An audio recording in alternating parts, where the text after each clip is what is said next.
now on Channel 3 and streaming on WFSB+. This is Eyewitness News at 6. Drop it! Last time! Drop the knife! Drop it!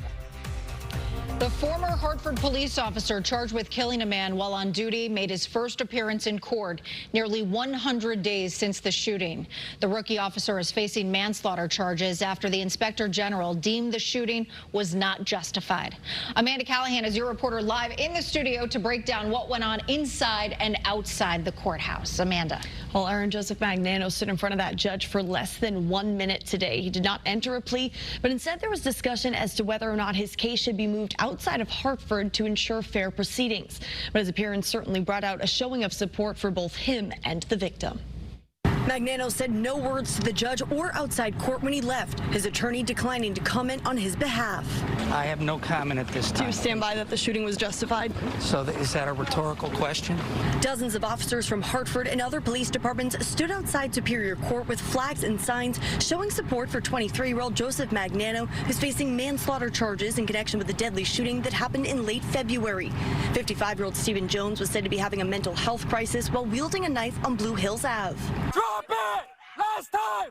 Drop the knife! He was shot by Magnano 9 times and later died. Magnano turned himself in last month after the inspector general deemed the shooting was not justified, citing that the rookie officer did not try to de-escalate the situation with non-lethal force. The video speaks for itself. This was a mental health crisis, and a mental health crisis should never end in a funeral. Members of the Greater Hartford NAACP say today is about accountability for Jones and his family. Meanwhile, the Hartford Police Union stands behind that the shooting was justified. It is a lot for a 23-year-old person or man or any person to take. Union President James Rutkowski says he takes issue with Magnano's arrest warrant, citing that the listed manslaughter charge does not include the words "with firearm." Why was the charge left out? We all here, we're all aware, right? We all get it? Why was it left out? He's calling for a judicial ethics committee to investigate. That warrant is factually inaccurate, intentionally deceptive, and it lacks critical exculpatory facts. But he says he has faith in the city of Hartford and the judicial system as this case plays out. Magnano was due back in court on July 21st. I did reach out to the attorney representing the Jones family to get their thoughts on whether or not the case should be moved out of Hartford. I'm still waiting to hear back. Reporter Amanda Callahan, Channel 3 Eyewitness News. Amanda, thank you. In other news, police say a woman in her 30s was shot on Park Street this afternoon. Investigators say she showed up to the hospital with a single gunshot wound. Police say they believe the shooting happened in the area of Park Street at Park Terrace in Hartford. No word right now on who might have pulled the trigger or the extent of the victim's injuries. Let's get a quick iCam tour of the state as we take a look at the capital city and also a look on the shoreline in Mystic. We know many of you have weekend plans, and of course we want to know how the weather will be. Chief Meteorologist Mark Dixon has all the answers with the first alert forecast every 10 minutes or less. Hello, Erin. We'll take you to Middletown right now as well. Common theme here, some scattered mid and high level clouds. Otherwise, we are dry across Connecticut. That means state's only live radar, it is scanning clear. That will be the case through at least this time tomorrow, but points thereafter, we've got a risk for storms that could be strong, even severe. So tomorrow is a first alert weather day given that storm threat. We're looking at really 6 o'clock and points thereafter. Storms that do develop could be capable of producing some gusty, perhaps damaging wind. Also, storms that will be developing frequent lightning. So certainly be mindful of those. Track them with a free first alert weather app. You can track those and, of course, get any sort of alerts that are issued right to where you are based on your location. So that is what we're watching for tomorrow evening. Meanwhile, this evening, we are certainly good to go all across Connecticut. Temperatures inland going from the 80s eventually into the 70s toward and past the 9 o'clock hour, and we'll go from the 70s into the 60s by, say, 10 o'clock along the 95 corridor. Tomorrow, again, a little bit overdone here with the icons regarding the cloud cover. We'll say a blend of sun and clouds. Temperatures tomorrow similar to today. We'll track that storm threat tomorrow evening with First Alert Futurecast coming up. Erin. Mark, thank you very much. Well, that is eyewitness video taken this morning. Quite an explosion, a backyard fire in North Branford causing that. It happened on David Lane. We're told the fire broke out behind the house around 2 o'clock this morning. Propane tanks exploded, and thankfully no one was hurt. I ran towards that side of the house where our boys' bedrooms are and looked out the window and saw. We got the boys out and then called 911 right away. First responders are also dealing with a hoarding issue, and take a look at the video. The whole yard packed with items, including buckets of pool chemicals. Now, hazardous response teams are going through all of the contents, trying to figure out exactly what they're dealing with. A volunteer fire company says it's been evicted. Taffville Fire Company number 2 says state marshals served the notice this morning. It comes just days after the city filed an injunction to assume control of the department following what it calls response gaps. It was one of 4 volunteer departments suing the city over contract disputes. The Yantic Fire Department was suspended over the disagreement back in February. We have reached out to the city of Norwich, but have not heard back. We have new information tonight about a murder along the shoreline in Milford. A woman told police that 2 intruders broke into her home and shot her in the head and her companion multiple times while they were in bed. The man who died was 69-year-old Frederick Werner. The woman, 69-year-old Sandra Cooper, is recovering after being shot in the head. Police now say this was a targeted incident, and they are searching for the 2 men. Former New Britain Mayor Erin Stewart is being investigated by the FBI and state police. And this week, the Attorney General and Consumer Protection launched another investigation. Tonight, your chief political reporter, Susan Raff, sat down with the prosecutor who brought down former Governor Rowland on possible similarities and what is next. Susan. Erin, Chris Maddie is who we're talking about, and he is familiar with politicians and corruptions. He's helped send former Governor John Rowland to prison. Right now, Erin Stewart has not been charged with any crime, but Maddie says if Stewart stole money, she, like Rowland, should face consequences. Erin Stewart, New Britain's former mayor and candidate for governor, showed no signs of trouble at this campaign rally in Bristol last month. But 2 days later, she dropped out of the race and is now at the center of multiple investigations. If she is charged, she has a right to go to trial. She has a right to remain silent. She has the right to be presumed innocent. Chris Maddie prosecuted the case against former Governor John Rowland. Rowland wanted a trial, but says Stewart, if she were charged, may not want a trial.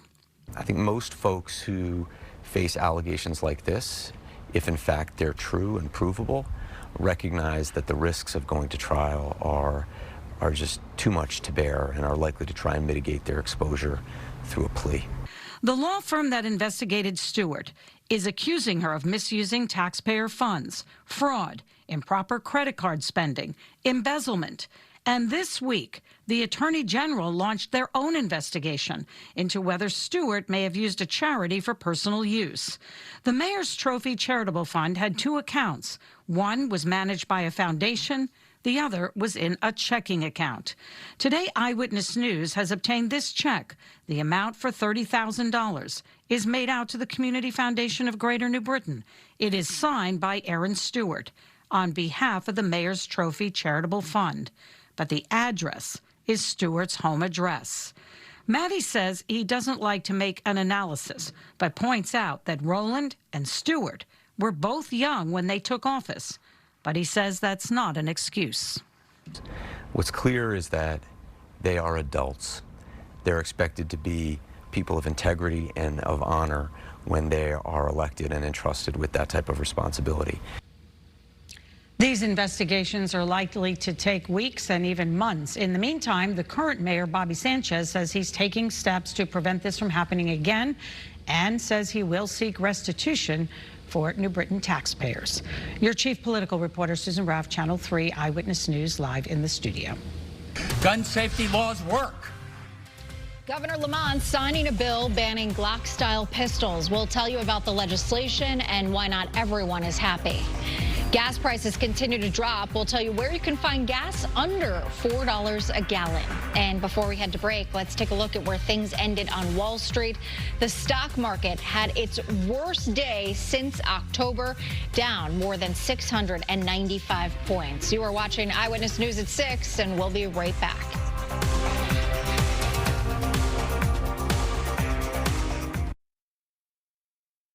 Promote and say it to see it.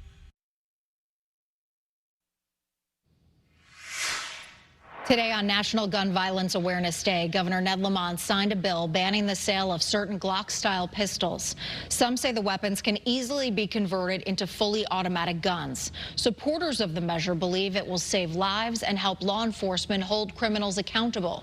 Opponents say it puts unnecessary restrictions on lawful gun owners. We're a leader when it comes to gun safety. That's one of the reasons we have much lower gun crimes than just about any other state, and dramatically less than those states that do not have the same type of gun safety laws we do. And I didn't think it was going to be so controversial. Make it a little tougher to turn a pistol into a machine gun. State Republican Senator Rob Sampson addressed the controversy today, calling the legislation unconstitutional. Governor Lamont held a photo op today celebrating a law that targets gun stores, manufacturers, and law-abiding citizens while leaving criminals completely unaffected. Connecticut gas prices have fallen. That's some good news. The average price today is $4.42 a gallon, down 3 cents from yesterday. More than a dozen stations have prices under $4 a gallon, though, so keep that in mind. The two cheapest counties in our state to buy gas, Hartford and Middlesex counties. Today on the Berlin Turnpike, there were 3 stations with gas at $3.80 a gallon. You can see those stations here. Terryville has a brand new attraction. A honky tonk recently opened on Main Street. It's bringing the crowds, and it's also bringing these no parking signs on side streets nearby. We'll tell you why coming up next. All right, if you want to do a little yard work tomorrow, a decent day to do so. The rain, the thunderstorm throughout won't come until later, so certainly good to go throughout most of the day. And then certainly Sunday looking pretty good as well. Tomorrow, first alert weather day. Oh, I was going to mess up. There it goes. And the timing off. We'll talk more about tomorrow's first alert weather day when Eyewitness News at 6 continues.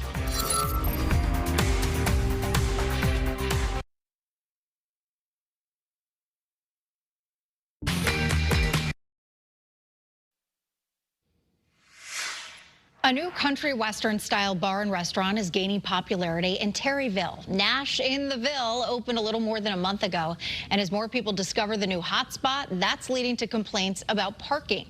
Your reporter Katie Cohen is live in Terryville ahead of what's expected to be a very busy Friday night. Katie. Erin, we are in the parking lot of Nash in the Ville right now. It is already packed, and it'll get even busier tonight as people come to eat, drink, line dance, and listen to country music. As you can see, it is right on Main Street, a very busy road. This is the old Chook Gate Steakhouse location. So since it's a busy road, there are also residential roads just steps away, and that's what's causing some of the parking troubles here. Since they opened at the end of April, the general manager says it's been packed, especially on Friday and Saturday nights. He says people have been coming from all over the state and even from Vermont and New York to experience the Nashville feel. The venue can hold over 350 people, and with the crowds comes parking trouble. They have 2 lots on site and a lot close by on Main Street with a shuttle service to the venue. But if you look at the road right outside the bar, you can see there are no parking signs put up by the town.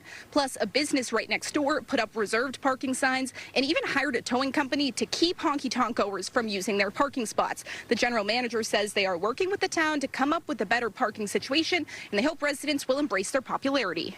If this restaurant/bar was in New Haven or Hartford, people walk all over the place. But in Terryville, they don't have horses, they have cars, and they're not used to walking. So when they see these other people walking the street or walking up a side street, people get confused and like, oh, I don't understand. But this is what happens when you have a honky-tonk in Terryville.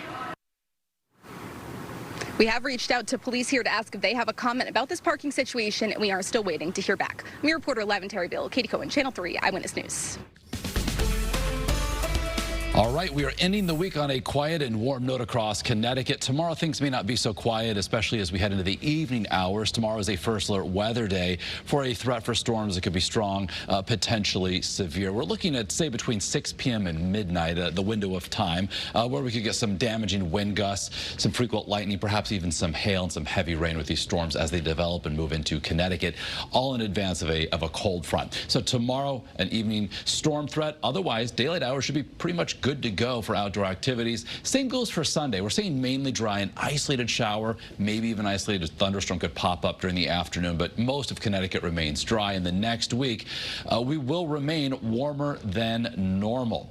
So right now, air quality across Connecticut, not great, moderate to unhealthy for sensitive groups. Basically, rinse, repeat. We're going to do this all over again tomorrow. The air quality alert that was just in effect for the shoreline today now includes all of our southern four counties tomorrow. But again, regardless of your location in the state, we're all going to be dealing with that not so great air quality. Our view from Waterbury, we've got some scattered high clouds, 84 right now in the Brass City. From New London, 78 with a west-southwesterly wind at 10 miles an hour. So general theme here will go through the 70s into the 60s as we head through the overnight hours. So certainly a milder night compared to the past several. 60 to 65 should do it for overnight lows. That's nearly 10 degrees above average. And then tomorrow afternoon, 85 to near 90 inland, and upper 70s coastal southeast Connecticut to mid 80s farther west along the shoreline. So certainly some good beach weather for our Saturday. And we'll start first alert futurecast tomorrow afternoon at noon, and then points thereafter, maybe an isolated shower. But the main event is going to be with storms developing to our west, heading into southern New England as we work our way toward and past sunset. So provided that, they should be on a bit of a weekending trend as they make their way across Connecticut, all in association with this front that's going to be offshore by Sunday morning. Behind that, some lingering instability, some colder air aloft, the daytime heat and scattered clouds develop. Those clouds could produce, again, a shower, maybe an isolated thunderstorm. Relatively cooler, though, on Sunday. High temperatures closer to 80. That's where we're going to start next week as well. Overnight lows, say Sunday night, Monday night, back in the 50s, and then trending warmer thereafter. Inland will likely reach or maybe even exceed 90 by midweek, and we'll head back into the low and mid 80s along the shoreline. And once we get past Saturday evening, Saturday night, our next chance for perhaps some wet weather won't come until Thursday of next week. Okay, Mark, thank you so much. The Travelers Championship is almost here, and New England native Keegan Bradley is looking to defend his title. To get ready, we're taking a tour around the course, and tonight we're checking out hole number 3. Taking you hole by hole into the Travelers Championship, sponsored by Webster Bank. This is a look at 3 through the eyes of Drone 3. Head golf pro Ron Scheid tells us a lot of players will do well on this one. So you'll see driver in the players' hands for the first time on the golf course, a lot of them anyway. They'll be hitting driver here on 3.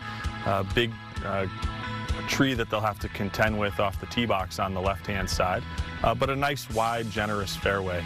And with their approach shot, this is one of only 2 holes that isn't guarded by greenside bunkers. So, you know, relatively safe approach shot into a relatively safe green. So you'll see a lot of birdies here on number 3 throughout the week. You know, certainly needed going into the next stretch of difficult holes. We have much more on the TPC and the Travelers Championship. Just head to the WFSB app. Now to an update on a story we have been following for months now. Back in April, Quinnipiac announced it was dropping women's varsity rugby to club status. Today we learned that many of the players, including a group of incoming recruits, filed a motion in federal court. They're seeking a temporary restraining order and want to address ongoing Title IX violations affecting female athletes. They claim Quinnipiac doesn't provide women's teams with equal benefits, treatment, and support. The news continues after this, including where Taylor Swift is getting married, right after the break.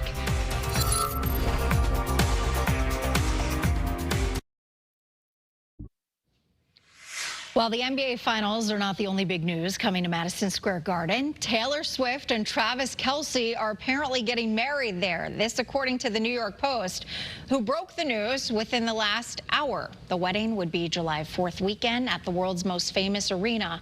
A source says the potential plan would involve guests being transported to the venue on blacked out buses. They would take advantage of MSG's multiple entrances and highly secure infrastructure. Let's go town by town for a look at what's happening this weekend across the state. And first stop, Middletown for Pride Fest. The state's largest Pride event is happening tomorrow, drawing over 35,000 people. It includes 130 vendors and 80 marching groups from all over New England. It runs from noon to 10 tomorrow. Hartford Taste kicked off today and goes all weekend. There is music, art, entertainment, and food from more than 30 Hartford restaurants. Food and drink tickets can be purchased on site with proceeds benefiting Connecticut Food Share. And Celebrate West Hartford returns this weekend at Town Hall. The two-day event typically attracts 40,000 visitors and features a massive arts and crafts fair, live music, and a food court. All right, good to go this evening for any sort of outdoor plans. Later tomorrow, you want to have the First Alert weather app to track any storms that develop that could be strong to severe, 6 p.m. to midnight. One of these weekends, we will not have rain. In the meantime, it's 8 in a row. All right, Mark, thank you so much, and thank you for watching Eyewitness News at 6. Have a great night and enjoy your weekend.